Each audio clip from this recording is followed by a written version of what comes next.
ದೇವರ ನಾಮಕ್ಕೆ ಸ್ತೋತ್ರವಾಗಲಿ. ಮೊಟ್ಟ ಮೊದಲನೇದಾಗಿ ಈ ಒಂದು ಅವಕಾಶವನ್ನು ಕೊಟ್ಟಂತಹ ತಂದೆಯಾದ ದೇವರಿಗೂ ನನ್ನ ಹೃತ್ಪೂರ್ವಕ ವಂದನೆಗಳನ್ನು ಸಲ್ಲಿಸುವನಾಗಿದ್ದೇನೆ. ಅದೇ ರೀತಿಯಾಗಿಯೂ ನಮ್ಮ ಮಧ್ಯದಲ್ಲಿರುವಂತಹ ಎಂಕಣ ಪಾಸ್ಟರ್ ಅವರಿಗೂ ಸಹ ನನ್ನ ಹೃತ್ಪೂರ್ವಕ ವಂದನೆಗಳು ಸಲ್ಲಿಸುವನಾಗಿದ್ದೇನೆ. ಅದೇ ರೀತಿಯಾಗಿ ಇಲ್ಲಿ ಬಂದ ಪ್ರತಿಯೊಬ್ಬರಿಗೂ ಸಹ ನನ್ನ ಹೃತ್ಪೂರ್ವಕ ವಂದನೆಗಳನ್ನು ಸಲ್ಲಿಸುವನಾಗಿದ್ದೇನೆ. ಈಗ ತಾನೇ ಓದಲ್ಪಟ್ಟಂತಹ ಸತ್ಯವೇದ ವಾಕ್ಯವು 2 ತಿಮೋತಿ 4ನೇ ಅಧ್ಯಾಯ 1-8 ಈಗಾಗಲೇ ಓದಲ್ಪಟ್ಟಿದೆ. ಇಲ್ಲಿ ಸ್ಪಷ್ಟವಾಗಿ ನೋಡುವ ಪ್ರಕಾರ 2ನೇ ವಚನ,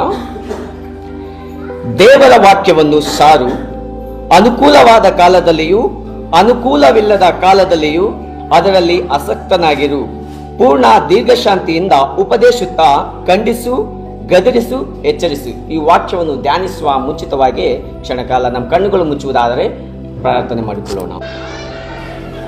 ನಮ್ಮನ್ನು ಬಹಳವಾಗಿ ಪ್ರೀತಿ ಮಾಡಿದಂತಹ ಸ್ವರ್ಗೀಯ ತಂದೆಯಾದ ದೇವರೇ, ನಿಮಗೆ ಸ್ತೋತ್ರಗಳನ್ನು ಸಲ್ಲಿಸುವರಾಗಿದ್ದೇವೆ ಕರ್ತನೇ ಸ್ವಾಮಿ.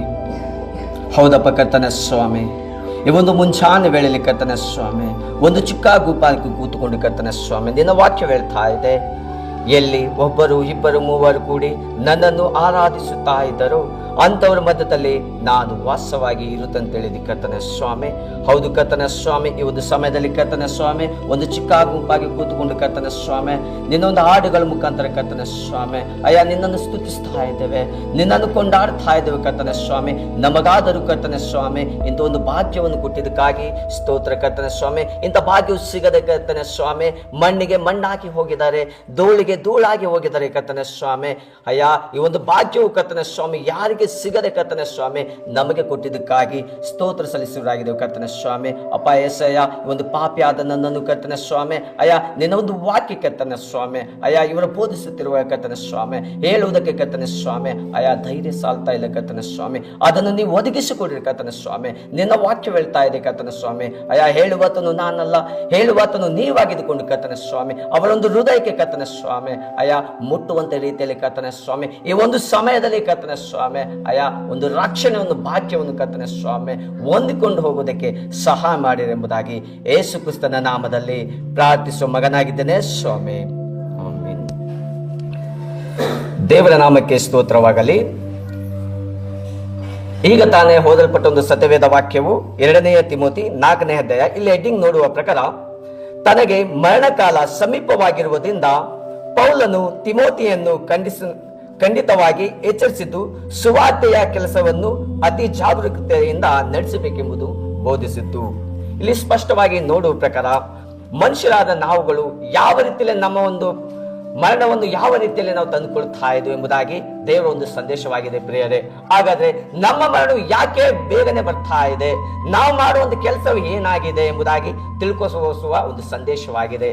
ಯಾಕೆ ಬರ್ತಾ ಇದೆ, ನಾವು ಆಡುವ ಒಂದು ಮಾತಿನಲ್ಲಿ ಆಗಲಿ, ನಾವು ನೋಡುವ ಒಂದು ಆಲೋಚನೆಯಿಂದಾಗಲಿ, ನಾವು ಒಂದು ಕೇಳುವ ಒಂದು ಮಾತುಗಳಿಂದ ಆಗಲಿ, ಬೇರೊಬ್ಬರು ಹೇಳಿಕೊಡುವಂತ ಮಾತಿನಿಂದ ಆಗಲಿ, ಸುಳ್ಳು ಒಂದು ಮಾತುಗಳಿಂದ ಆಗಲಿ ನಮ್ಮ ಕಾಲವು ಸಮೀಪವಾಗ್ತಾ ಇದೆ, ಮರಣದ ಕಾಲವು ಸಮೀಪವಾಗ್ತಾ ಇದೆ. ಹಾಗಾದ್ರೆ ದೇವರ ವಾಕ್ಯವನ್ನು ನೋಡಿಕೊಳ್ಳೋಣ. ಇಲ್ಲಿ ಹೇಳ್ತಾ ಇದ್ದಾನೆ,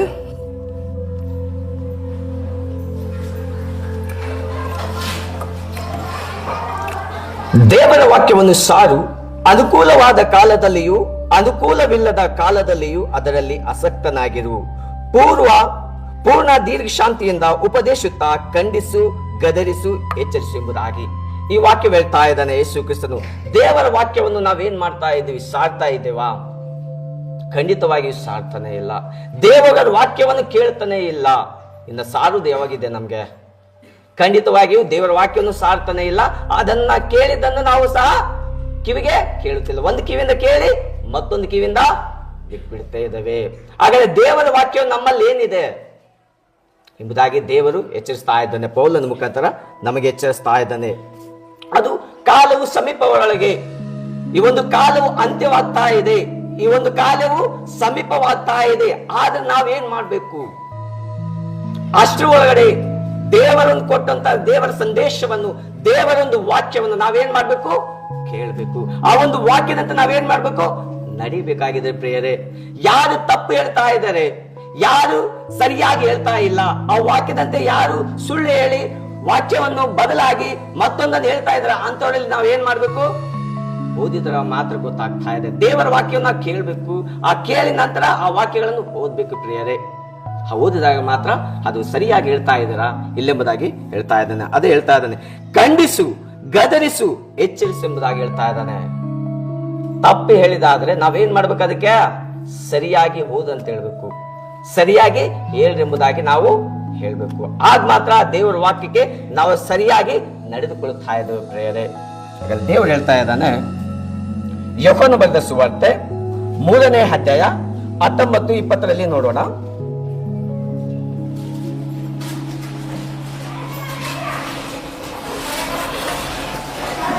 ಇಲ್ಲಿ ಹೇಳ್ತಾ ಇದ್ದಾನೆ ದೇವರ ವಾಕ್ಯವು, ಆ ತೀರ್ಪು ಏನೆಂದರೆ, ಬೆಳಕು ಲೋಕಕ್ಕೆ ಬಂದಿದ್ದರೂ ಮನುಷ್ಯರ ಕೃತ್ಯಗಳು ಕೆಟ್ಟದವರಾಗಿರುವುದರಿಂದ ಅವರು ಬೆಳಕಿಗಿಂತ ಕತ್ತಲೆಯನ್ನೇ ಹೆಚ್ಚಾಗಿ ಪ್ರೀತಿಸ್ತಾ ಇದ್ದಾರೆ. ಹಾಗಾದ್ರೆ ಈ ಒಂದು ದಿನಮಾನಗಳಲ್ಲಿ ನಾವು ಯಾವುದನ್ನ ಆಯ್ಕೆ ಮಾಡ್ಕೊಳ್ತಾ ಇದ್ದೇವೆ? ಕತ್ತಲನ್ನ, ಬೆಳಕನ್ನ?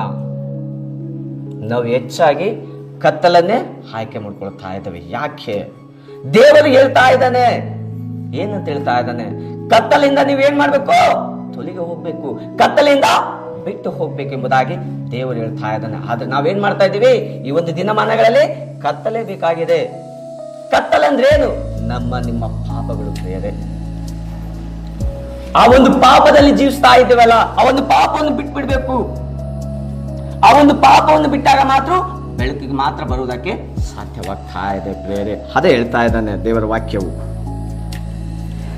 ಕೆಟ್ಟದನ್ನು ಮಾಡುವವರು ಬೆಳಕನ್ನು ಸಹಿಸಿಕೊಳ್ಳುವುದಿಲ್ಲ, ತಮ್ಮ ಕೃತ್ಯಗಳಿಗೆ ದುಷ್ಕೃತ್ಯಗಳಾಗಿ ತೋರಿ ಬಂದೆಂಬುದಾಗಿ ಬೆಳಕಿಗೆ ಬರುತ್ತಿಲ್ಲ. ಇಲ್ಲೇನಂತ ಹೇಳ್ತಾನೆ? ಒಬ್ಬ ಪಾಪಿಯು, ಯಾವುದೋ ಒಬ್ಬ ವ್ಯಕ್ತಿಯು ಕತ್ತಲನ್ನೇ ಪ್ರೀತಿ ಮಾಡ್ತಾ ಇದ್ದಾನೆ. ನನಗೆ ಕತ್ತಲೇ ಬೇಕು, ಬೆಳಕಿಗೆ ಬೇಕಾಗಿಲ್ಲ. ಆ ಕತ್ತಲಿರುವುದಾದ್ರೆ ನಮ್ಮ ಒಂದು ಜೀವಿತವು ಯಾವ ರೀತಿ ದೇವರಿಗೆ ಒಪ್ಪಿಸಬೇಕು, ನಮ್ಮ ಒಂದು ಆತ್ಮವನ್ನು ಯಾವರಿಗೆ ಒಪ್ಪಿಸಬೇಕು, ಯಾವ ಸಮಯದಲ್ಲಿ ಒಪ್ಪಿಸಬೇಕು ಎಂಬುದಾಗಿ ನಾನು ನೀನು ಆಲೋಚನೆ ಮಾಡಬೇಕಾಗಿದೆ ಪ್ರಿಯರೇ. ಈ ಒಂದು ದಿನಮಾನಗಳಲ್ಲಿ, ಈ ಒಂದು 2ನೇ ಬರಣದಲ್ಲಿ ಯೇಸು ಕ್ರಿಸ್ತನ ತಂದೆಯಾದ ದೇವರು ಯೇಸು ಕ್ರಿಸ್ತನು ಈ ಒಂದು ಎರಡನೇ ಬರಣದಲ್ಲಿ ಬರುವಾಗ ನಮ್ಮ ಆತ್ಮಗಳನ್ನು ಯಾವ ರೀತಿಯಲ್ಲಿ ಒಪ್ಪಿಸ್ತಾ ಇದ್ದೇವೆ? ದೇವರಿಗೆ ಒಪ್ಪಿಸ್ತಾ ಇದ್ದೇವಾ? ನಮ್ಮೊಂದು ಆತ್ಮಗಳನ್ನು ದೇವರಿಗೆ ಒಪ್ಪಿಸ್ತಾ ಇದ್ದೇವಾ? ಖಂಡಿತವಾಗಿ ಒಪ್ಪಿಸ್ತಾ ಇಲ್ಲ. ಅದೇ ನಿನ್ನ ಒಂದು ಪಾಪಗಳು ಪ್ರಿಯರೇ. ಯಾವ ರೀತಿಯಲ್ಲಿ ದೇವರು ಇನ್ನೂ ಸಹಿಸಿಕೊಳ್ಳಬೇಕು? ನಿನ್ನ ಪಾಪಗಳು ಯಾವ ರೀತಿಯಲ್ಲಿ ಸಹಿಸಿಕೊಳ್ಳಬೇಕು? ಈಗಾಗಲೇ ಮೊದಲನೇದಲ್ಲಿ ಸಹಿಸಿಕೊಂಡು ನಮಗೋಸ್ಕರ ಒಂದು ಕಲ್ವಾರಿ ಗುಡ್ಡದಲ್ಲಿ ಪ್ರಾಣವನ್ನು ಕೊಟ್ಟನು. ನಮ್ಮ ಕಡುಕಪ್ಪಾಗಿರುತ್ತ ಪಾಪಗಳನ್ನು ಬೆಳುಪನ್ನಾಗಿ ಮಾಡಿದ. ತನ್ನ ಒಂದು ಸ್ವಂತ ರಕ್ತದಿಂದನೇ ನಮ್ಮನ್ನು ತೊಳೆದು ಬಿಟ್ಟನು ಪ್ರಿಯರೇ. ಈ ಲೋಕದಲ್ಲಿ ಯಾರು ತೊಳೆದಿಲ್ಲ ಪ್ರಿಯರೇ. ಯೇಸು ಕ್ರಿಸ್ತನ ರಕ್ತದಿಂದ ಈ ಲೋಕದಲ್ಲಿ ಯಾರು ತೊಳೆದಿಲ್ಲ. ಆತನೊಬ್ಬನೇ ಪ್ರಿಯರೇ. ತಂದೆಯಾದ ದೇವರು ನಿನ್ನನ್ನು ಸೃಷ್ಟಿ ಮಾಡಿದಂತ ದೇವರು ಒಬ್ಬರೇ. ಆತನ ಮೂಲಕವಾಗಿಯೇ ನಮ್ಮ ಎಲ್ಲರ ಪಾಪಗಳು ತೊಳೆಯಬೇಕು. ಈ ಲೋಕದ ಪ್ರತಿಯೊಬ್ಬರು ಪಾಪ ಮಾಡಿದರೆ, ಅನೇಕರು ಪಾಪ ಮಾಡಿದರೆ, ಕೋಟಾನಿ ದೇವರುಗಳು ಸಹ ಪಾಪ ಮಾಡಿದ್ದಾರೆ. ಆದ್ರೆ ನಮ್ಮ ತಂದೆಯಾದ ದೇವರು ಯಾವ ಪಾಪವೂ ಮಾಡಲಿಲ್ಲ. ಆದ್ರೆ ಆ ಪಾಪವನ್ನು ತೊಳಿಬೇಕಾದ್ರೆ ಪಾಪವನ್ನು ಮಾಡಿದವನು ತೊಳೆಯಕ್ಕೆ ಸಾಧ್ಯ ಇಲ್ಲ. ಯಾವ ಪಾಪವಿಲ್ಲದೆ ಆತನ ಮುಖಾಂತರವಾಗಿ ತೊಳೆಯುವುದಕ್ಕೆ ಸಾಧ್ಯವಾಗ್ತಾ ಇದೆ ಪ್ರಿಯರೇ. ಅಂತ ನಮ್ಮ ಪಾಪಗಳನ್ನು ಯೇಸು ಕ್ರಿಸ್ತನ್ ತೊಳೆದ ಪ್ರಿಯರೇ. ಹಾಗಾದ್ರೆ ನಾನು ನೀನು ಆಲೋಚನೆ ಮಾಡಬೇಕು. ಈ ಒಂದು ಪಾಪವನ್ನು ತೊಳೆದು ಕೊಟ್ಟಿದ್ದಾನಲ್ಲ, ಈ ಒಂದು 2ನೇ ಬರಣದಲ್ಲಿ ತಂದೆಯಾದ ದೇವರಿಗೆ ನಾನು ಯಾವ ರೀತಿಯಲ್ಲಿ ಜೀವಿಸಬೇಕು, ಹೇಗೆ ಜೀವಿಸಬೇಕು ಎಂಬುದಾಗಿ ನಾನು ನೀನು ಆಲೋಚನೆ ಮಾಡಬೇಕಾಗಿದೆ ಪ್ರಿಯರೇ. ಇನ್ನು ಮುಂದೆ ಪಾಪವನ್ನು ಬಿಟ್ಬಿಡ್ರಿ.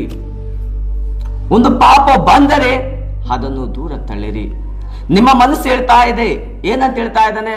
ನೀನು ಪಾಪ ಮಾಡ್ತಾ ಇದೀಯಾ, ನೀನು ಪಾಪದ ಕೆಲಸ ಮಾಡ್ತಾ ಇದೀಯಾ, ನೀನ್ ನೋಡುವ ದೃಷ್ಟಿ ಸರಿಯಾಗಿಲ್ಲ ಎಂಬುದಾಗಿ ಮನಸ್ಸು ಹೇಳ್ತಾ ಇದೆ. ಆದ್ರೆ ನಾವೇನ್ ಮಾಡ್ತಾ ಇದ್ವಿ? ಅದನ್ನೇ ಮಾಡ್ತಾ ಇದ್ವಿ. ಅದು ಪಾಪ ನನಗೆ ಬೇಕು, ಅದು ಪಾಪ ನನಗೆ ಬೇಕು ಎಂಬುದಾಗಿ ನಾವೇನ್ ಮಾಡ್ತಾ ಇದ್ವಿ? ಸ್ವೀಕರಿಸಿಕೊಳ್ತಾ ಇದ್ದೇವೆ. ನಮ್ಮ ಪಾಪಗಳನ್ನು ಮತ್ತೆ ಹೆಚ್ಚಾಗಿ ಸ್ವೀಕರಿಸಿಕೊಳ್ತಾ ಇದ್ದೇವೆ ಪ್ರಿಯರೇ. ಆಗ ದೇವರು ಎಲ್ಲಿದ್ದಾನೆ? ದೇವರು ನನ್ನ ಮಧ್ಯದಲ್ಲಿ ಎಲ್ಲಿದ್ದಾನೆ? ಎಲ್ಲಿ ಇಲ್ಲ ಪ್ರಿಯರೇ. ಅಲ್ಲಿ ಏನಾಗಿದೆ? ನಿನ್ನ ಒಂದು ಆತ್ಮವು ಅಲ್ಲಿ ಸತ್ತು ಹೋಗಿದೆ. ದೇವರು ಇದ್ದಾನೆ, ನಿನ್ನ ಮನಸ್ಸಲ್ಲಿ ಇದ್ದಾನೆ. ಆದ್ರೆ ನೀನು ಕೆಟ್ಟ ಕೆಲಸ ಮಾಡ್ತಾ ಇದೆಯಲ್ಲ, ಅಲ್ಲಿ ದೇವರು ನಿನ್ನನ್ನು ಬಿಟ್ಟು ಹೋಗಿದ್ದಾನೆ.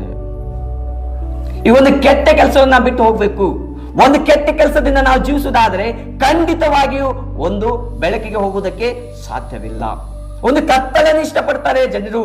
ಈ ಕತ್ತಲೆ ನನಗೆ ಬೇಕಾಗಿದೆ, ಈ ಲೋಕವೇ ನನಗೆ ಬೇಕಾಗಿದೆ, ಆದ್ರೆ ಪರಲೋಕ ನನಗೆ ಬೇಕಾಗಿಲ್ಲ ಎಂಬುದಾಗಿ ದೇವರು ನಿನ್ನ ಜೊತೆಲಿ ನನ್ನ ಜೊತೆಯಲ್ಲಿ ಎಚ್ಚರಿಸ್ತಾ ಇದ್ದಾನೆ ಪ್ರಿಯರೇ. ಹಾಗಾದ್ರೆ ಇನ್ನೂ ದೇವರ ವಾಕ್ಯ ಕೇಳಿಕೊಡೋಣ. ಯೆರೆಮೀಯನ ಗ್ರಂಥ, ಪ್ರವಾದಿಯಾದ ಯೆರೆಮೀಯನ ಗ್ರಂಥ 5ನೇ ಅಧ್ಯಾಯ 31ನೇ ವಚನ. ಯಾರಿಗಾದ್ರೂ ಸಿಕ್ಕಿದಾದ್ರೆ ಬೇಗ ಹೋದ್ರಿ, ಅದನ್ನು ಬರಿಕೊಳ್ಳ್ರಿ. ಮತ್ತೆ ಪ್ರವಾದಿಗಳು ಸುಳ್ಳಾಗಿ ಪ್ರವಾದಿಸುತ್ತಾರೆ, ಯಾಜಕರು ಅವರಿಂದ ಅಧಿಕಾರ ಹೊಂದಿ ದೊರೆತನ ಮಾಡುತ್ತಾರೆ. ನನ್ನ ಜನರು ಇದನ್ನೇ ಪ್ರೀತಿಸುತ್ತಾರೆ. ಕಟ್ಟ ಕಡೆಗೆ ನೀವು ಏನು ಮಾಡುವಿರಿ? ದೇವರ ವಾಕ್ಯ ಹೇಳ್ತಾ ಇದೆ ಪ್ರಿಯರೇ, ನಾನು ಹೇಳ್ತಾ ಇಲ್ಲ, ದೇವರ ವಾಕ್ಯವೇ ಹೇಳ್ತಾ ಇದೆ. ಹಾಗಾದ್ರೆ ದೇವರ ವಾಕ್ಯವೇ ಹೇಳ್ತಾ ಇದೆ, ಪ್ರವಾದಿಗಳು ಸುಳ್ಳಾಗಿ ಪ್ರವಾದಿಸುತ್ತಾರೆ. ಈ ಲೋಕದ ಜನರು ಎಲ್ಲರೂ ಬರ್ತಾ ಇದ್ದಾರೆ. ಈ ಒಂದು ಅಂತ್ಯಕಾಲದಲ್ಲಿ ಎಲ್ಲರೂ ಬರ್ತಾ ಇದ್ದಾರೆ. ನಾನು ಪ್ರವಾದಿ, ನಾನು ಯೇಸು ಕ್ರಿಸ್ತನನ್ನು ನಂಬಿಕೊಂಡನು, ನಾನೇ ದೇವರೆಂಬುದಾಗಿ ಸುಳ್ಳಾಗಿ ಪ್ರವಾದಿಸುತ್ತಾರೆ. ಅವರ ಮಾತುಗಳನ್ನು ಕೇಳಿಕೊಳ್ಳುವುದಾದರೆ, ಅವರ ಮಾತನ್ನು ನಾವು ಸ್ವೀಕರಿಸಿಕೊಳ್ಳುವುದಾದರೆ ಮತ್ತೆ ನಾವೇನ್ ಕೆಲಸ ಮಾಡಬೇಕು, ನಮ್ಮ ಜೀವನ ಎಲ್ಲಿಗೆ ಹೋಗ್ತಾ ಇದೆ ಎಂಬುದಾಗಿ ದೇವರ ವಾಕ್ಯ ಹೇಳ್ತಾ ಇದೆ ಪ್ರಿಯರೇ. ಯಾಜಕರು ಅವರಿಂದ ಅಧಿಕಾರ ಹೊಂದಿ ದೊರೆತನ ಮಾಡುತ್ತಾರೆ. ನನ್ನ ಜನರು ಇದನ್ನೇ ಪ್ರೀತಿಸುತ್ತಾರೆ. ಯಾಜಕರು ದೇವರ ಸೇವೆಯನ್ನು ಹೇಳ್ತಾ ಇದ್ರ ಅವರು ಯಾಜಕರು. ಅವ್ರು ಏನ್ ಮಾಡ್ತಾ ಇದ್ದಾರೆ? ಸುಳ್ಳಾಗಿ ಪ್ರವಾದಿಸುತ್ತಾರೆ. ಅವರು ದೊರೆತನ ಮಾಡ್ತಾ ಇದ್ದಾರೆ. ನೀನು ಈ ತರ ಮಾಡು, ನೀನು ಕೊಟ್ಟಿದರೆ ನಾನು ತೆಗೆದುಕೊಳ್ತಾ ಇದ್ದೇನೆ, ನೀನಿಷ್ಟು ದಶಮಾಂಶ ಕೊಡು, ಇಷ್ಟು ಹಣವನ್ನು ಕೊಡು ಎಂಬುದಾಗಿ ಯಾಜಕರು ಹೇಳ್ತಾ ಇದ್ದಾರೆ ಪ್ರಿಯರೇ. ಆದ್ರೆ ದೇವರು ಈ ಒಂದು ವಾಕ್ಯಗಳಿಗೆ ಎಚ್ಚರಿಸ್ತಾ ಇದ್ದಾನೆ ಪ್ರಿಯರೇ. ಇಂಥವೆಲ್ಲ ನೀವು ಮಾಡುವುದಾದರೆ, ಇಂಥವನ್ನ ನಾವೇನ್ ಮಾಡ್ತಾ ಇದ್ದೇವೆ? ಪ್ರೀತಿಸ್ತಾ ಇದ್ದೇವೆ. ಇವರೇ ನಮಗೆ ಬೇಕು. ದೇವರ ವಾಕ್ಯವನ್ನು ಯಾರು ಕಟ್ಟುನಿಟ್ಟಾಗಿ ಹೇಳ್ತಾರೆ, ಸರಿಯಾಗಿ ಹೇಳ್ತಾ ಇದ್ರಲ್ಲ, ಮನಸ್ಸಿಗೆ ಮುಟ್ಟಾಗಿ ಹೇಳ್ತಾ ಇದ್ರ, ಅವರನ್ನು ನಾವೇನ್ ಮಾಡ್ತಾ ಇದ್ವಿ? ಅವ್ರು ಸರಿಯಾಗಿ ಹೇಳ್ತಾ ಇಲ್ಲ, ಇದ್ದಂಗೆ ಹೇಳ್ಬಿಡ್ತಾರಪ್ಪ ಅವರು ಅಂತ ಹೇಳ್ತಾರೆ. ಆದ್ರೆ ದೇವರು ಅದೇ ರೀತಿಯಲ್ಲಿ ಹೇಳ್ತಾ ಇದ್ದಾನೆ, ನೀನು ಸರಿಯಾಗಿ ಒಂದು ಅಕ್ಷರವನ್ನು ಒಂದು ಕೂಡಿಸಬಾರದು, ಕಲಿಯಬಾರದು ಎಂಬುದಾಗಿ ಹೇಳಿದ್ದಾನೆ. ಆ ಒಂದು ಅಕ್ಷರ ಅಂತ ನಾವೇನ್ ಮಾಡ್ಬೇಕು? ಸರಿಯಾಗಿ ಹೇಳ್ಬೇಕು. ದೇವರ ವಾಕ್ಯಗಳನ್ನು ಸರಿಯಾಗಿ ಅವ್ರಿಗೆ ಅರ್ಥವಾಗುವಂತ ರೀತಿಯಲ್ಲಿ ನಾವು ಬೋಧಿಸಬೇಕು. ಹಾಗ ಮಾತ್ರ ನಮಗೆ ಆಶೀರ್ವಾದ ಬರ್ತಾ ಇದೆ. ಕಟ್ಟ ಕಡೆಗೆ ನೀವು ಏನು ಮಾಡುವಿರಿ? ಇದೇ ರೀತಿಯಲ್ಲಿ ನಮಗೆ ಪಾಪವೇ ಬೇಕು, ನಾವು ಯಾಜಕರು ಕೇಳುವಂತ ಮಾತುಗಳು ಬೇಕು, ಅವರು ಹೇಳಿದಂಗೆ ನಮ್ಮ ಜೀವನವನ್ನು ಸಾಗಿಸಿಕೊಳ್ತಾ ಇದ್ದೀವಿ. ಆದ್ರೆ ಕಟ್ಟ ಕಡೆಗೆ ನೀವು ಏನು ಮಾಡುವಿರಿ ಎಂಬುದಾಗಿ ಹೇಳ್ತಾ ಇದ್ದಾನೆ, ಪ್ರಶ್ನೆ ಆಗ್ತಾ ಇದ್ದಾನೆ. ನಾವು ಇದೇ ರೀತಿಯಲ್ಲಿ ಹೋಗಿ ಕೇಳುವುದಾದರೆ ದೇವರ ರಾಜ್ಯವು ಬರುವಾಗ ನಾವು ಎಲ್ಲಿಗೆ ಹೋಗ್ತಾ ಇದ್ದೇವೆ? ದೇವರ ವಾಕ್ಯವನ್ನು ಕೇಳಿಕೊಂಡು ನಾವು ಎಲ್ಲಿಗೆ ಹೋಗ್ತಾ ಇದ್ದೇವೆ? ನರಕಕ್ಕೆ ಹೋಗ್ತಾ ಇದ್ವಿ ಪ್ರೇರೆ. ನಾವು ಅವರ ಮಾತುಗಳನ್ನು ಕೇಳ್ಕೊಂಡಾದ್ರೆ, ನೀನು ಇದೇ ರೀತಿಯಲ್ಲಿ ಮಾಡು, ಇದೇ ಪಾಪ ಮಾಡು, ಇದೇ ನನಗೆ ಕೊಡು ಎಂಬುದಾಗಿ ನಾವು ಅವರ ಮಾತನ್ನು ಕೇಳ್ಕೊಳ್ಳುವುದಾದ್ರೆ ಖಂಡಿತವಾಗಿಯೂ ನರಕಕ್ಕೆ ಹೋಗ್ತಾ ಇದ್ದೇವೆ. ಯಾವುದು ದೇವರ ವಾಕ್ಯ ಹೇಳ್ತಾ ಇದೆ, ನೀನು ಒಳ್ಳೆದರ ಕೆಟ್ಟದರ ಹಣ್ಣನ್ನು ತಿಂದಾಗ ಯಾವುದು ಪಾಪ ಗೊತ್ತಾಯ್ತು, ಯಾವುದು ಪಾಪ ಎಲ್ಲ ಗೊತ್ತಾಯ್ತು, ಅದೇ ರೀತಿಯಲ್ಲಿ ನಿನ್ನ ಒಂದು ಜೀವನವು ತಿಳ್ಕೊಳ್ಬೇಕಾಗಿದೆ. ಯಾವುದು ಒಳ್ಳೆಯದು, ಯಾವುದು ಕೆಟ್ಟದು, ಯಾವುದು ಸರಿಯಾಗಿ ಹೇಳ್ತಾ ಇದ್ದಾರೆ, ಯಾವುದು ಸರಿಯಾಗಿ ಬೋಧಿಸ್ತಾ ಇದ್ದಾರೆ ಅಂತ ಒಂದು ವಾಕ್ಯಗಳನ್ನು ನಾವು ಕೇಳಿಕೊಂಡು ಆ ಒಂದು ವಾಕ್ಯದಂತೆ ನಡ್ಕೊಂಡು ಹೋಗಬೇಕಾಗಿದೆ ಪ್ರಿಯರೇ. ಇಲ್ಲಿ ನಾಶನ ಕುರಿತು 2 ಪೇತ್ರನು 2ನೇ ಅಧ್ಯಾಯ 1ನೇ ವಚನ.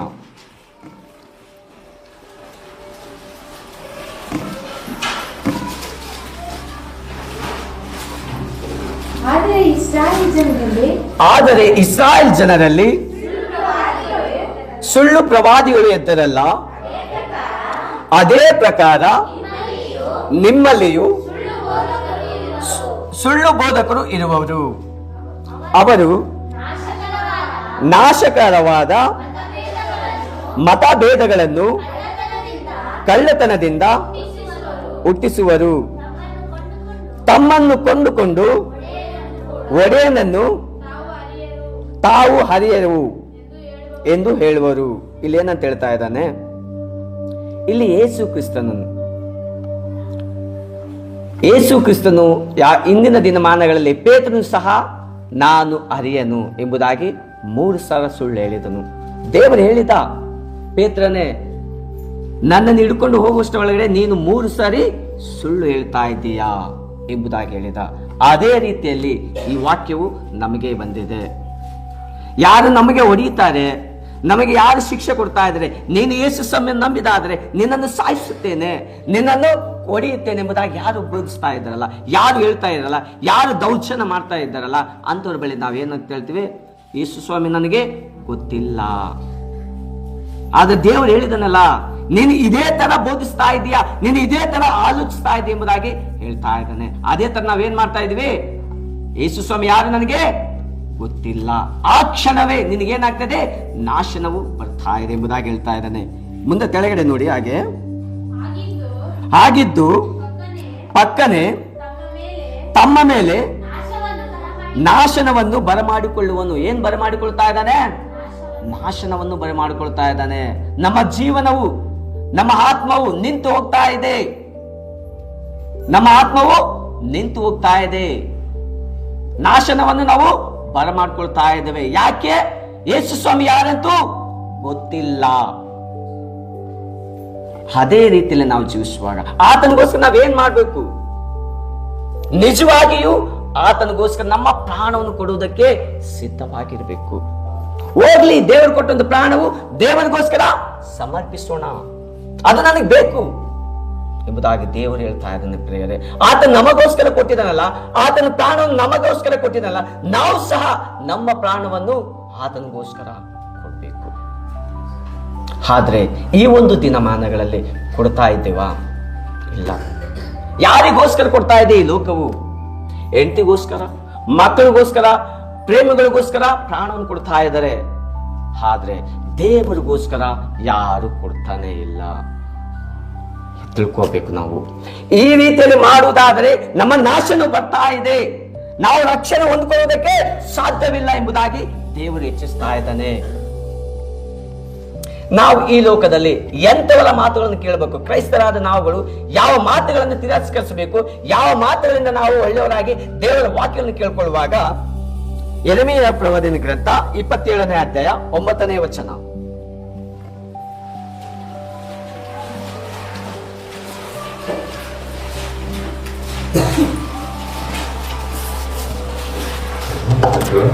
ಯೆರೆಮೀಯನ ಗ್ರಂಥ 27ನೇ ಅಧ್ಯಾಯ 9ನೇ ವಚನ.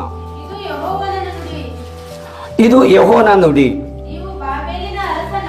ನೀವು ಬಾಬೆಲಿನ ಅರಸನ ಅಡಿಯಾಳಾಗುವುದಿಲ್ಲ ಎಂದು ನಿಮಗೆ ನುಡಿಯುವ ನಿಮ್ಮ ಪ್ರವಾದಿಗಳು, ಶಕುನದವರು, ಕನಸಿನವರು, ಕಣಿಯವರು, ಮಾಟದವರು ಇವುಗಳಿಗೆ ಕಿವಿಗೊಡಲೇಬಾರದು. ಇಲ್ಲೇನಂತ ಹೇಳ್ತಾ ಇದ್ದಾನೆ? ಯಾರ ಮಾತುಗಳು ನಾವು ಕೇಳ್ತಾ ಇದ್ದೇವೆ? ಇಂಥವರ ಮಾತುಗಳು ನಾವು ಕೇಳ್ತಾ ಇದ್ದೇವೆ. ದೇವರೇನಂತ ಹೇಳಿದಾನೆ? ಇಂಥವ್ರ ಮಾತುಗಳನ್ನ ನೀವು ಕೇಳ್ಬೇಡ, ಇಂಥವ್ರ ಜೋಲಿಗೆ ನೀವು ಹೋಗ್ಬೇಡ ಎಂಬುದಾಗಿ ಹೇಳ್ತಾ ಇದ್ದಾನೆ. ಆದ್ರೆ ನಾವೇನ್ ಮಾಡ್ತಾ ಇದೀವಿ? ನಮ್ಗೆ ಇವರೇ ಬೇಕಪ್ಪ, ನಮ್ಗೆ ಜಾತಕ ನೋಡ್ಬೇಕು, ನಮ್ಮ ಮದುವೆ ಜಾತಕ ನೋಡ್ಬೇಕು, ನಮ್ಮ ಮನೆ ವಿಷಯದಲ್ಲಿ ನೋಡ್ಕೋಬೇಕು, ನಾವ್ ಹೆಂಗಿರ್ಬೇಕು ಎಂಬುದಾಗಿ ನಾವ್ ಎಲ್ಲಿಗೆ ಹೋಗ್ತಾ ಇದೀವಿ? ಜಾತಕದಲ್ಲಿ ಹೋಗ್ತಾ ಇದ್ದೀವಿ. ಅವ್ರು ಹೇಳಿದಂತ ನಾವೇನ್ ಮಾಡ್ತಾ ಇದೀವಿ? ಕೇಳ್ತಾ ಇದೀವಿ. ಅವ್ರು ಹೇಳ್ತಾರೆ, ಅವ್ರಿಗೆ ಗೊತ್ತಿಲ್ಲ, ಅವರ ಜೀವನ ಏನಾಗ್ತಾ ಇದೆ ಅವರಿಗೆ ಗೊತ್ತಿಲ್ಲ. ನಮ್ಮ ಜೀವನ ಯಾರು ನೋಡ್ತಾರೆ? ಅವರು ದುಡ್ಡಿನ ಆಸೆಗೆ ಮಾಡ್ತಾರೆ. ಹಾಗಾದ್ರೆ ದೇವರ ವಾಕ್ಯ ಹೇಳ್ತಾ ಇದೆ, ಪ್ರವಾದಿಗಳು, ಶಕುನದವರು, ಕನಸಿನವರು, ಕಣಿವೆಯವರು, ಮಾಟದವರು ಇವರಿಗೆ ಕಿವಿಗೊಡಲೇಬಾರದು. ಇಂಥವರು ನಮ್ಮ ಮಧ್ಯದಲ್ಲಿ ಇದ್ದಾರೆ, ನಮ್ಮ ಮಧ್ಯದಲ್ಲಿ ಇದ್ದಾರೆ, ಆದ್ರೆ ಯಾರಿಗೂ ಕಾಣುವುದಿಲ್ಲ ಅಂತವರು. ಇಂಥವ್ರು ಇಟ್ಕೊಂಡು ನಾವು ಏನ್ ಮಾಡ್ತಾ ಇದೀವಿ? ಅವರ ಬಳಿಯಲ್ಲೇ ಯೇಸು ಕ್ರಿಸ್ತನ ಬಿಟ್ಟು ಅವರ ಬಳಿಯಲ್ಲಿ ಹೋಗ್ತಾ ಇದ್ದೀವಿ. ಅವರೇ ನಮಗೆ ಬೇಕು. ಏನ್ ಕೊಡ್ತಾರೆ ಅವರು? ನಿನ್ನ ಜೀವನವನ್ನು ಸರ್ವನಾಶ ಮಾಡುವವರು ಅಂತವರೇ. ನಿನಗೆ ಅವರೇ ಬೇಕು. ಯೇಸು ಕ್ರಿಸ್ತನು ಬೇಕಾಗಿಲ್ಲ ನಿಮಗೆ. ಅವರು ಬೇಕಾದರೆ ಯೇಸು ಕ್ರಿಸ್ತನ ಬಳಿ ಯಾಕೆ ಬರ್ತಾ ಇದೀಯಾ? ಕಷ್ಟ ಬಂದಾಗ ಮಾತ್ರ ಯೇಸು ಕ್ರಿಸ್ತನ ಬೇಕು. ಸಂತೋಷದಲ್ಲಿದ್ದಾಗ ಮಾತ್ರ ಅವ್ರು ಬೇಕು. ಸಂತೋಷದಲ್ಲಿಯೂ ಕಷ್ಟದಲ್ಲಿಯೂ ದೇವರು ನಿಮ್ಮ ಜೊತೆಲಿ ಇರ್ತಾನೆ. ಆದ್ರೆ ದೇವರನ್ನು ಬಿಟ್ಟು ನೀವೇ ಹೋಗ್ತೀರಿ. ದೇವರು ಎಂದಿಗೂ ಯಾರನ್ನು ಕೈ ಬಿಟ್ಟಿಲ್ಲ. ನಾವೇ ಕೈಯನ್ನು ತೆಗೆದುಕೊಂಡು ಹೋಗ್ತಾ ಇದೀವಿ. ಏನು? ನಾವೇ ಕೈಯನ್ನು ಬಿಟ್ಟು ಹೋಗ್ತಾ ಇದೀವಿ. ಯಾರ ಬಳಿ ಹೋಗ್ತಾ ಇದೀವಿ? ಸೈತಾನ ನಡೆಸುವಂತ ಕುತಂತ್ರಗಳ ಕೆಲಸಗಳಲ್ಲಿ ನಾವು ಹೋಗ್ತಾ ಇದ್ದೇವೆ. ನಿಮಗೆ ವಾಕ್ಯಗಳು ಗೊತ್ತಿದ್ದರೆ ಕೇಳಿಕೊಂಡು ಅದರಂತೆ ನಡೆದುಕೊಂಡು ಹೋಗ್ಬೇಕು. ಯಾರಿಗೆ ಗೊತ್ತಿಲ್ಲ, ಯಾರ ವಾಕ್ಯಗಳು ನಮಗೆ ಗೊತ್ತೇ ಇಲ್ಲ, ನಮ್ಗೆ ಓದಕ್ಕೆ ಬರೋದಿಲ್ಲ ಎಂದು ತಿಳ್ಕೊಂಡಾಗ ಮನೆಯಲ್ಲಿ ಯಾರಾದ್ರೂ ಮಕ್ಕಳು ಓದಿರ್ತಾರೆ ಅಂತ ಒಂದು ವಾಕ್ಯಗಳನ್ನು ನೀನು ಇದು ಹೇಳಪ್ಪ, ಏನ್ ಹೇಳಿದ್ರೆ ಅದೊಂದು ವಾಕ್ಯದಂತೆ ನಮಗೆ ಅರ್ಥವನ್ನು ಹೇಳಪ್ಪ ಎಂಬುದಾಗಿ ಹೇಳಿದಾಗ ಅವ್ರು ಹೇಳ್ತಾರೆ. ಆ ಒಂದು ವಾಕ್ಯದಂತೆ ನೀವೇನ್ ಮಾಡ್ತಿದ್ರೆ ಈ ಕ್ಷಣದಲ್ಲಿ ಅವುಗಳನ್ನೆಲ್ಲವನ್ನು ಬಿಟ್ಟು. ಯಾಕೆ? ಇದು ಸತ್ಯವೇದ ಬೈಬಲ್, ಇದು ಸತ್ಯವಾಗಿದೆ. ಇದು ಎಲ್ಲ ನಡೆದು ಹೋಗುವಂತ ಕಾಲವಾಗಿದೆ. ಮುಂದೆ ಏನ್ ನಡೀತಾ ಇದೆ ಆ ಜೀವನವಾಗಿದೆ. ಇದನ್ನು ನಾವು ತಿಳ್ಕೊಂಡಾಗ ಮಾತ್ರ, ಇದನ್ನು ನಾವು ತಿಳಿದುಕೊಂಡಾಗ ಮಾತ್ರ ನಾವು ಒಂದು ಪರಲೋಕಕ್ಕೆ ಹೋಗುವುದಕ್ಕೆ ಸಾಧ್ಯವಾಗ್ತಾ ಇದೆ ಪ್ರಿಯರೇ. 1 ತಿಮೋತಿ 4ನೇ ಅಧ್ಯಾಯ 7ನೇ ವಚನ.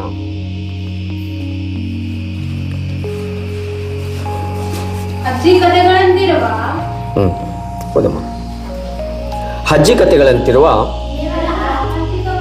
ಕೇವಲ ಪ್ರಾಪಂಚಿಕವಾದ ಕಥೆಗಳನ್ನು ತಳ್ಳಿಬಿಟ್ಟು ನೀನು ದೇವ ಭಕ್ತಿಯ ವಿಷಯದಲ್ಲಿ ಸಾಧನೆ ಮಾಡಿಕೊಳ್ಳಬೇಕು. ನಾವು ಯಾವ ರೀತಿಯಲ್ಲಿ ಸಾಧನೆ ಮಾಡಿಕೊಳ್ಳುತ್ತಾ ಇದ್ದೇವೆ? ಅಜ್ಜಿ ಕಥೆಗಳಿಗೆ ಸಾಧನೆ ಮಾಡ್ಕೊಳ್ತಾ ಇದ್ದೇವೆ. ಲೋಕದ ವಿಚಾರಗಳೇ ಹೇಳ್ತಾ ಇದ್ರ ಕಥೆಗಳು, ಸ್ಟೋರಿ ಹೇಳ್ತಾವೆಲ್ಲ, ಅಂತ ಕಥೆಗಳಿಗೆ ನಾವೇನ್ ಮಾಡ್ತಾ ಇದ್ವಿ? ಸಮಯವನ್ನು ಕಡಿತಾ ಇದ್ವಿ, ಸಮಯವನ್ನು ಕೊಡ್ತಾ ಇದ್ದೇವೆ. ಹಾಗಾದ್ರೆ ದೇವರು ಏನಂತ ಹೇಳ್ತಾ ಇದ್ದಾನೆ? ಅಜ್ಜಿ ಕಥೆಗಳಂತಿರುವ ಕೇವಲ ಪ್ರಾಪಂಚಿಕವಾದ ಕಥೆಗಳನ್ನು ತಳ್ಳಿಬಿಟ್ಟು, ಈ ಒಂದು ಪ್ರಪಂಚದಲ್ಲಿ ಇಂಥ ಕಥೆಗಳಿದಾವಲ್ಲ, ಸುಳ್ಳು ಕಥೆಗಳಿದಾವಲ್ಲ, ಇವುಗಳನ್ನ ಏನ್ ಮಾಡ್ಬೇಕು? ನಾವು ತಳ್ಳಿ ಬಿಡ್ಬೇಕು. ಎಲ್ಲಿಂದ? ನಮ್ಮ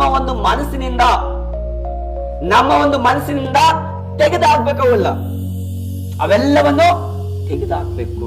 ಹಾಗ ಮಾತ್ರ ಹೋಗೋದಕ್ಕೆ ಸಾಧ್ಯವಾಗ್ತಾ ಇದೆ ಪ್ರಿಯರೇ. ನೀನು ದೇವ ಭಕ್ತಿಯ ವಿಷಯದಲ್ಲಿ ಸಾಧನೆ ಮಾಡಿಕೊಳ್ಳಬೇಕು. ಯಾವ ವಿಷಯದಲ್ಲಿ ನಾವು ಸಾಧನೆ ಮಾಡಿಕೊಳ್ಳಬೇಕು? ದೇವರ ಭಕ್ತಿಯಲ್ಲಿ ನಾವು ಸಾಧನೆ ಮಾಡಿಕೊಳ್ಳಬೇಕು. ಆಗ ಮಾತ್ರ ದೇವರು ನಮ್ಮ ಜೊತೆಯಲ್ಲಿ ಇರುವುದಕ್ಕೆ ಸಾಧ್ಯ. ಈ ಒಂದು ಕಡೆ ದಿನಮಾನಗಳಲ್ಲಿ ದೇವರ ಭಕ್ತಿ ಇಲ್ಲದೆ ಸೈತಾನನು ನಮ್ಮನ್ನು ಆಳ್ತಾ ಇದ್ದಾನೆ. ಆದ್ರೆ ಸೈತಾನಿಗೆ ನಾವೇನ್ ಮಾಡಿದ್ದೀವಿ? ಏನು ಮಾಡಿಲ್ಲ. ಅವನೇ ನಮ್ಮನ್ನು ಆಳ್ತಾ ಇದ್ದಾನೆ. ಯಾವ ರೀತಿಯಲ್ಲಿ? ಇದ್ರ ಮುಖಾಂತರ ಪ್ರಪಂಚವನ್ನೇ, ಮನುಷ್ಯರ ಜೀವಿತವನ್ನೇ ಹಾಳು ಮಾಡ್ತಾ ಇದ್ದಾನೆ. ಇದು ಒಳ್ಳೆದಕ್ಕಿದೆ, ಕೆಟ್ಟದಕ್ಕಿದೆ. ನಾವು ಒಳ್ಳೆದಕ್ಕೆ ಉಪಯೋಗ ಮಾಡ್ಕೊಂಡ್ರೆ ಒಳ್ಳೇದಾಗುತ್ತೆ, ಕೆಟ್ಟದಾಗಿ ಉಪಯೋಗ ಮಾಡ್ಕೊಂಡ್ರೆ ನಮ್ಮ ಜೀವನವನ್ನೇ ನಾಶ ಮಾಡ್ಕೊಳ್ತಾ ಇದ್ದೀವಿ. ಅದು ನಮಗೆ ಬೇಕಾ? ಖಂಡಿತವಾಗಿಯೂ ದೇವರು ಹೇಳ್ತಾ ಇದ್ದಾನೆ, ನೀನು ಯಾವ ರೀತಿಯಲ್ಲಿ ದೇವರ ಒಂದು ಭಯಭಕ್ತಿಯಲ್ಲಿ, ದೇವರ ವಿಷಯದಲ್ಲಿ ನೀನು ಸಾಧನೆ ಮಾಡಿಕೊಳ್ಳಬೇಕು. ಖಂಡಿತವಾಗಿ ನಾವು ಸಾಧನೆ ಮಾಡಿಕೊಳ್ಳಬೇಕಾದ್ರೆ ದೇವರನ್ನು ನಾವು ಕರೀಬೇಕು. ನಮ್ಮ ಒಂದು ಹೃದಯದಲ್ಲಿ ಕರೆದುಕೊಂಡು ಕಣ್ಣೀರಿನಿಂದ, ಪಶ್ಚಾತ್ತಾಪದಿಂದ ದೇವರನ್ನು ನಾವು ಸ್ವೀಕರಿಸಿಕೊಳ್ಳಬೇಕು. ಆಗ ಬರುವುದಕ್ಕೆ ಸಾಧ್ಯವಾಗ್ತಾ ಇದೆ. ಈಗ 3ನೇದಾಗಿ ನೋಡುವ ಪ್ರಕಾರ, ಇಲ್ಲಿ ನಾವು ಯಾರಿಗೋಸ್ಕರ ನಮ್ಮ ಪ್ರಾಣವನ್ನು ಕೊಡಬೇಕು? ಇಲ್ಲಿ ನಾವು ಯಾರಿಗೋಸ್ಕರ ನಮ್ಮ ಒಂದು ಪ್ರಾಣವನ್ನು ಕೊಡಬೇಕು ಎಂಬುದಾಗಿ ದೇವರ ವಾಕ್ಯ ಹೇಳ್ತಾ ಇದೆ. ಪೌಲನು ಫಿಲಿಪ್ಪಿದವರಿಗೆ ಬರೆದ ಪತ್ರಿಕೆ 1ನೇ ಅಧ್ಯಾಯ 21ನೇ ವಚನ.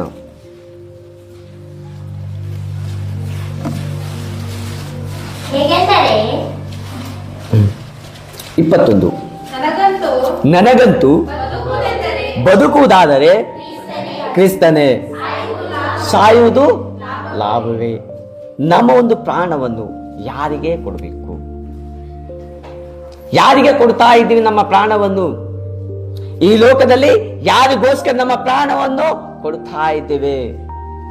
ಸೈತಾನಿಗೆ ಕೊಡ್ತಾ ಇದ್ದೇವೆ, ದೇವರಿಗೆ ಕೊಡ್ತಾ ಇಲ್ಲ. ದೇವರಿಗೆ ಕೊಟ್ಟಾಗ ಮಾತ್ರ ಅದು ಲಾಭವಾಗ್ತಾ ಇದೆ. ಯಾವ ರೀತಿಯಲ್ಲಿ? ತನ್ನ ದೇವರ ಒಂದು ಭಯಭಕ್ತಿಯಲ್ಲಿ, ದೇವರ ಒಂದು ವಾಕ್ಯಕ್ಕೆ ಆತನ ಸರಿಯಾಗಿ ನಡೆದುಕೊಂಡಾಗ ಮಾತ್ರ ಅವನು ಪ್ರಾಣವನ್ನು ಕೊಡುವುದಕ್ಕೆ ಸಾಧ್ಯವಾಗ್ತಾ ಇದೆ. ಅವನು ಹೊಡಿತಾರೆ, ಎಷ್ಟು ಕಷ್ಟ ಕೊಡ್ತಾರೆ, ಅಷ್ಟು ಕಷ್ಟ ಕೊಟ್ಟಷ್ಟು ದೇವರಿಗೆ ಸಂತೋಷವಾಗ್ತಾ ಇದೆ. ಯಾಕೆ? ಅವನು ನನ್ನ ಮಗನು, ನನ್ನ ಬಳಿಗೆ ಬರ್ತಾ ಇದ್ದಾನಲ್ಲ, ಅವನು ನನ್ನ ಮಗನು, ನನ್ನ ಬಳಿಗೆ ಬರ್ತಾ ಇದ್ದಾನಲ್ಲ ಎಂಬುದಾಗಿ ಆತನು ಸಂತೋಷ ಪಡ್ತಾ ಇದ್ದಾನೆ. ಆ ಸಂತೋಷವು ನಮಗೆ ಇಲ್ಲಿ ಏನಾಗಿದೆ? ದುಃಖಕರವಾಗಿದೆ. ಆತನ ಬಳಿಗೆ ಹೋಗುವುದಕ್ಕೆ ದುಃಖಕರವಾಗಿದೆ. ಈ ಲೋಕಕ್ಕೆ ದುಃಖಕರವಾಗಲಿ, ಪರವಾಗಿಲ್ಲ, ನಾವು ಚಿಂತೆ ಮಾಡಬಾರ್ದು. ನಾವು ತಿರುಗಿ ಎಲ್ಲಿಗೆ ಹೋಗ್ತಾ ಇದೀವಿ? ದೇವರ ಬಳಿಯಲ್ಲಿ ಹೋಗ್ತಾ ಇದೀವಲ್ಲ, ದೇವರ ಬಳಿಯಲ್ಲಿ ಹೋಗ್ತಾ ಇದೀವಲ್ಲ. ಆ ದುಃಖವನ್ನು ಸಹಿಸಿಕೊಳ್ಳಬೇಕು. ಯಾವ ರೀತಿಯಲ್ಲಿ ತಂದೆಯಾದ ದೇವರು ನಮ್ಮ ಪಾಪಗಳಿಗೋಸ್ಕರ ತಾನು ಸಹಿಸಿಕೊಂಡನು, ನಾವು ಸಹ ಆತನಿಗೋಸ್ಕರ ಸಹಿಸಿಕೊಂಡಾಗ ಮಾತ್ರ ಒಂದು ಪರಲೋಕದಲ್ಲಿ ದೇವರ ಜೊತೆಯಲ್ಲಿ ಮಾತನಾಡುವುದಕ್ಕೆ ಸಾಧ್ಯವಾಗ್ತಾ ಇದೆ. ಪ್ರಿಯರೇ, ಇಲ್ಲಿ ಕೊನೆಯದಾಗಿ ನೋಡುವ ಪ್ರಕಾರ ವಿಮೋಚನೆ ಕಾಂಡ 32ನೇ ಅಧ್ಯಾಯ 33ನೇ ವಚನ.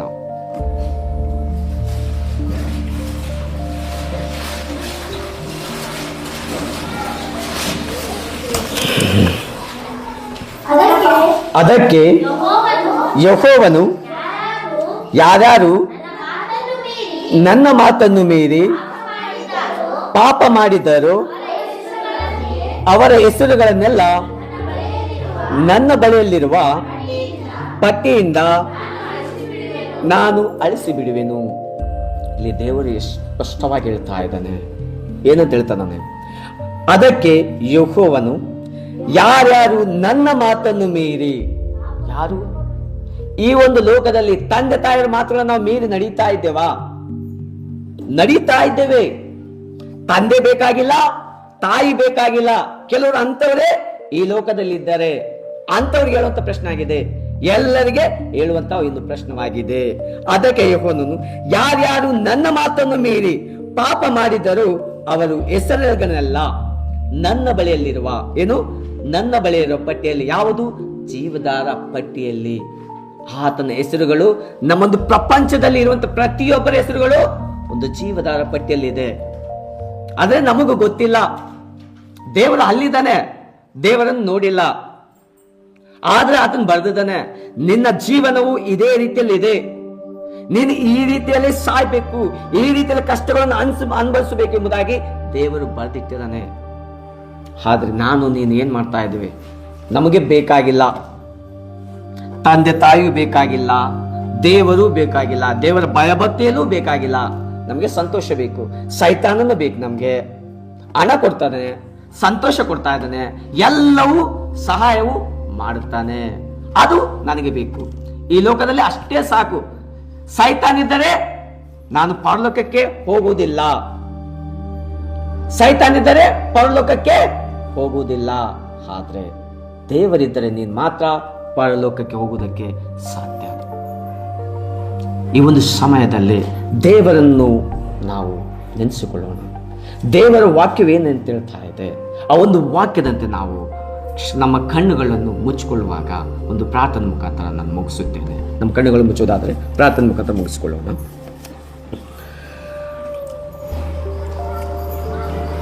ಹೌದು ಕರ್ತನೇ ಸ್ವಾಮಿ, ಈ ಒಂದು ಮುಂಚಾನೆ ವೇಳೆಯಲ್ಲಿ ಕರ್ತನೇ ಸ್ವಾಮಿ, ಅಯ್ಯ, ನಮ್ಮ ಜೀವನವು ಕರ್ತನೇ ಸ್ವಾಮಿ ಯಾವ ರೀತಿಯಲ್ಲಿ ಕರ್ತನೇ ಸ್ವಾಮಿ ಒಂದು ನರಕಕ್ಕೆ ಒಪ್ಪಿಸ್ತಾ ಇದ್ದೇವೆ ಗೊತ್ತಿಲ್ಲ, ಒಂದು ಸ್ವರ್ಗಕ್ಕೆ ಒಪ್ಪಿಸ್ತಾ ಇದ್ದೇವೆ ಎಂಬುದಾಗಿ ಗೊತ್ತಿಲ್ಲ ಕರ್ತನೇ ಸ್ವಾಮಿ. ಆದರೆ ಕರ್ತನೇ ಸ್ವಾಮಿ, ನಮ್ಮ ಜೀವನವನ್ನು ಕರ್ತನೇ ಸ್ವಾಮಿ, ಅಯ್ಯ, ನಮ್ಮ ಒಂದು ಮರಣವನ್ನು ಕರ್ತನೇ ಸ್ವಾಮಿ ಅತಿ ಬೇಗನೆ ನಾವು ತಂದುಕೊಳ್ತಾ ಇದ್ದೇವೆ ದೇವ. ಹೌದು ಕರ್ತನೆ, ನಿನ್ನ ಒಂದು ವಾಕ್ಯ ಹೇಳ್ತಾ ಇದೆ ಕರ್ತನೆ ಸ್ವಾಮಿ. ಅಯ್ಯ, ನಿನ್ನ ಒಂದು ವಾಕ್ಯಗೆ ಕರ್ತನೆ ಸ್ವಾಮಿ ಅಯ್ಯ ವಿರೋಧವಾಗಿ ನಡ್ಕೊಳ್ತಾ ಇದ್ದೇವೆ. ನಿನ್ನ ವಾಕ್ಯವನ್ನು ಕೇಳದೆ ಕರ್ತನೆ ಸ್ವಾಮಿ ಅಯ್ಯ, ಈ ಒಂದು ಲೋಕದ ವಿಚಾರಗಳಲ್ಲಿ, ಈ ಲೋಕದ ಮಾತುಗಳಲ್ಲಿ ಕರ್ತನೆ ಸ್ವಾಮಿ ತಾನು ಬೋಧಿಸುವಂತ ಕರ್ತನೆ ಸ್ವಾಮಿ ಸೈತಾನ ಒಂದು ಬೋಧಿಸುವಂತ ಕರ್ತನೆ ವಿಷಯಗಳಲ್ಲಿ ಕರ್ತನೆ ಅಯ್ಯ ನಾವು ಜೀವಿಸ್ತಾ ಇದ್ದೇವೆ ದೇವ. ಇದು ನಮಗೆ ಬೇಡ ಕರ್ತನೆ ಸ್ವಾಮಿ ಅಯ್ಯ. ಈ ಒಂದು ಎರಡನೇ ಬರಣದಲ್ಲಿ ಕರ್ತನೆ ಸ್ವಾಮಿ ನಾವು ನಿನ್ನ ಬಳಿಯಲ್ಲಿ ಇರಬೇಕಾದ್ರೆ ಕರ್ತನೆ ಸ್ವಾಮಿ ಆ ಒಂದು ಜೀವದ ಪಟ್ಟಿಯಲ್ಲಿ ಕರ್ತನೆ ಸ್ವಾಮಿ ನಮ್ಮ ಹೆಸರುಗಳು ಇರಬೇಕಾದ್ರೆ ಕರ್ತನೆ ಸ್ವಾಮಿ ಈ ಕ್ಷಣದಲ್ಲಿ ಕರ್ತನೆ ಸ್ವಾಮಿ ನಿಜವಾಗಿಯೂ ಕರ್ತನೆ ಸ್ವಾಮಿ ಅಯ್ಯ ನೀವು ನನ್ನ ಹೃದಯದಲ್ಲಿ ಬಂದು ಸೇರಿರೆಂಬುದಾಗಿ ನಾವು ಪ್ರಾರ್ಥಿಸ್ತಾ ಇದ್ದೇವೆ ದೇವ. ಹೌದು ಕರ್ತನೆ ಸ್ವಾಮಿ, ಯಾವ ರೀತಿಯಲ್ಲಿ ಕರ್ತನೆ ಸ್ವಾಮಿ ನಿನ್ನ ಒಂದು ಸನ್ನಿಧಾನಕ್ಕೆ ಬರುವಾಗ ಕರ್ತನೆ ಸ್ವಾಮಿ ಅಯ್ಯ ನಾವು ಪಾಪಿಯಾಗಿ ಬಂದಿದ್ದೇವೆ ಕರ್ತನೆ ಸ್ವಾಮಿ ಅಯ್ಯ. ಕೆಟ್ಟ ಕೆಲಸಗಳನ್ನು ಮಾಡಿ ನಾವು ನಿನ್ನ ಸನ್ನಿಧಾನಕ್ಕೆ ಬಂದಿದ್ದೇವೆ ಕರ್ತನೆ ಸ್ವಾಮಿ. ಯಾವ ಮಾತುಗಳನ್ನು ಹೇಳಲಾದೆ ಕರ್ತನೆ ಸ್ವಾಮಿ ಅಂತ ಒಂದು ಮಾತುಗಳಿಗೆ ಕರ್ತನೆ ಕೇಳಿಕೊಂಡು ಕರ್ತನೆ ಸ್ವಾಮಿ ನಿನ್ನ ಒಂದು ಸನ್ನಿಧಾನಕ್ಕೆ ಬಂದಿದ್ದೇವೆ ರಾಜ. ಪಾಪಿಯಾಗಿ ಬಂದಿದ್ದೇವೆ ಕರ್ತನೆ ಸ್ವಾಮಿ. ತಿರ್ಗಾ ಕರ್ತನೆ ಸ್ವಾಮಿ ನಾವು ನಿನ್ನೊಂದು ಸನ್ನಿಧಾನವನ್ನು ಮುಗಿಸಿಕೊಂಡು ಕರ್ತನೆ ಸ್ವಾಮಿ ನಾವು ಹೋಗುವಾಗ ಕರ್ತನೆ ಸ್ವಾಮಿ ನಿನ್ನ ಒಂದು ಆಶೀರ್ವಾದ ಮುಖಾಂತರ ಕರ್ತನೆ ಸ್ವಾಮಿ ಅಯ್ಯ ನಿನ್ನ ಮಗನಾಗಿ ಕರ್ತನೆ ಸ್ವಾಮಿ, ನಿನ್ನ ಮಗನಾಗಿ ಕರ್ತನೆ ಸ್ವಾಮಿ ತಿರ್ಗಾ ಹೋಗುವುದಕ್ಕೆ ಸಹಾಯ ಮಾಡಿರೆಂಬುದಾಗಿ ನಾನು ಪ್ರಾರ್ಥಿಸ್ತಾ ಇದ್ದೇನೆ ದೇವ. ಹೌದು ಕರ್ತನೆ ಸ್ವಾಮಿ ಅಪ್ಪ ಏಸಯ್ಯ, ಈ ಒಂದು ಮೊದಲನೇ ದಿನವು ಕರ್ತನೆ ಸ್ವಾಮಿ ಅಯ್ಯ ಒಂದು ಪೋತ್ನಲ್ ಗ್ರಾಮಕ್ಕೆ ಬಂದಿದ್ದೇನೆ ದೇವ. ನಾವು ಒಪ್ಪಿಕೊಳ್ತಾ ಇದ್ದೇವೆ ರಾಜ ಅಯ್ಯ. ಈಗೋ ಕರ್ತನೆ ಸ್ವಾಮಿ ಎಲ್ಲಿಯಾದರೂ ಕರ್ತನೆ ಸ್ವಾಮಿ ನಿನ್ನ ಒಂದು ಸುವಾರ್ತೆಯನ್ನು ಕರ್ತನೆ ಸ್ವಾಮಿ ಸಾರು ಎಂಬುದಾಗಿ ಕರ್ತನೆ ಸ್ವಾಮಿ ನಿನ್ನ ವಾಕ್ಯದ ಮುಖಾಂತರ ಕರ್ತನೆ ಸ್ವಾಮಿ ಅಯ್ಯ ನನಗೆ ತಿಳಿಸ್ಪಡಿಸಿದಕ್ಕಾಗಿ ಸ್ತೋತ್ರ ಕರ್ತನೆ ಸ್ವಾಮಿ. ಅಪ್ಪ ಏಸಯ್ಯ, ಯಾರ್ಯಾರು ಕರ್ತನೆ ಸ್ವಾಮಿ ಅಯ್ಯ ನನಗೆ ಅವಕಾಶವನ್ನು ಕೊಟ್ಟಿದ್ದರು ಕರ್ತನೆ ಸ್ವಾಮಿ ಅವರಿಗೆ ಕರ್ತನೆ ಸ್ವಾಮಿ ಹೆಚ್ಚಿನ ರೀತಿಯಲ್ಲಿ ಕರ್ತನೆ ಸ್ವಾಮಿ ನೀವು ಅವರ ಜೊತೆಯಲ್ಲಿ ಮಾತನಾಡಿರಿ ಕರ್ತನೆ ಸ್ವಾಮಿ. ಅವರ ಕೆಲವು ಪ್ರತಿಯೊಂದು ಮಾತಿನಲ್ಲೂ ಕರ್ತನೆ ಸ್ವಾಮಿ ಅಯ್ಯ ಅವರ ಸಂಗಡ ನೀವು ಜೀವಿಸಿರಿ ಎಂಬುದಾಗಿ ನಾನು ಪ್ರಾರ್ಥಿಸ್ತಾ ಇದ್ದೇನೆ ರಾಜ. ಇಲ್ಲಿ ಬಂದು ಪ್ರತಿಯೊಬ್ಬೊಬ್ಬರು ಕರ್ತನೆ ಸ್ವಾಮಿ ಯಾವ ಆತ್ಮದಿಂದ ಕರ್ತನೆ ಸ್ವಾಮಿ ಯಾವ ಹೃದಯದಿಂದ ಬಂದಿದ್ದರೂ ಗೊತ್ತಿಲ್ಲ ಕರ್ತನೆ ಸ್ವಾಮಿ ಅಯ್ಯ. ಒಂದು ಕರ್ತನೆ ಸ್ವಾಮಿ ಪಾಪದಿಂದ ಬಂದಿದ್ದರೂ ಗೊತ್ತಿಲ್ಲ ಕರ್ತನೆ ಸ್ವಾಮಿ, ಸಾಲದ ಸಮಸ್ಯೆಗಳಿಂದ ಬಂದಿದ್ದರೂ ಗೊತ್ತಿಲ್ಲ ಕರ್ತನೆ ಸ್ವಾಮಿ ಅಯ್ಯ. ಕರ್ತನೆ ಸ್ವಾಮಿ ರೋಗ ರುಜಿನಗಳಿಂದ ಬಂದಿದ್ದರೂ ಗೊತ್ತಿಲ್ಲ ಕರ್ತನೆ ಸ್ವಾಮಿ. ಆದರೂ ಕರ್ತನೆ ಸ್ವಾಮಿ ನಿನ್ನ ವಾಕ್ಯ ಹೇಳ್ತಾ ಇದೆ ಕರ್ತನೆ ಸ್ವಾಮಿ ನಿನ್ನ ನಂಬಿಕೆಯು ನಿನ್ನನ್ನು ಸ್ವಸ್ಥ ಮಾಡಿತೆಂಬುದಾಗಿ ಹೇಳ್ತಾ ಇದೆ ಕರ್ತನೆ ಸ್ವಾಮಿ. ಹೌದು ಕರ್ತನೆ, ನಿನ್ನ ಒಂದು ಸನ್ನಿಧಾನಕ್ಕೆ ಬಂದು ಕರ್ತನೆ ಸ್ವಾಮಿ ಅಪ್ಪ ಒಂದು ನಂಬಿಕೆಯ ಮುಖಾಂತರ ಕರ್ತನೆ ಸ್ವಾಮಿ ನಾವು ಪ್ರಾರ್ಥಿಸ್ತಾ ಇದ್ದೇವೆ ರಾಜ. ಕುಗ್ಗಿದ ಸ್ವಭಾವದಿಂದ ಕರ್ತನೆ ಸ್ವಾಮಿ ಅಯ್ಯ ಒಂದು ಕುಗ್ಗಿದ ಹೃದಯದಿಂದ ಕರ್ತನೆ ಸ್ವಾಮಿ ನಿನ್ನ ಬಳಿಗೆ ಬಂದು ಕರ್ತನೆ ಸ್ವಾಮಿ ಅಯ್ಯ ನಿನ್ನನ್ನು ಕೇಳಿಕೊಳ್ತಾ ಇದ್ದೇವೆ ರಾಜ ಅಯ್ಯ. ನಮ್ಮ ಉತ್ತರವನ್ನು ಕರ್ತನೆ ಸ್ವಾಮಿ ನಾವೊಂದು ಪ್ರಾರ್ಥನೆ ಕರ್ತನೆ ಸ್ವಾಮಿ ನಿಮಗೆ ಕಿವಿಗೆ ಹಿಂಪಾಗಿ ಕೇಳುವುದಕ್ಕೆ ಸಹಾಯ ಮಾಡಿರೆಂಬುದಾಗಿ ಯೇಸು ಕ್ರಿಸ್ತನ ನಾಮದಲ್ಲಿ ಪ್ರಾರ್ಥಿಸುವ ಮಗನಾಗಿದ್ದೇನೆ ಸ್ವಾಮಿ. ಆಮೆನ್.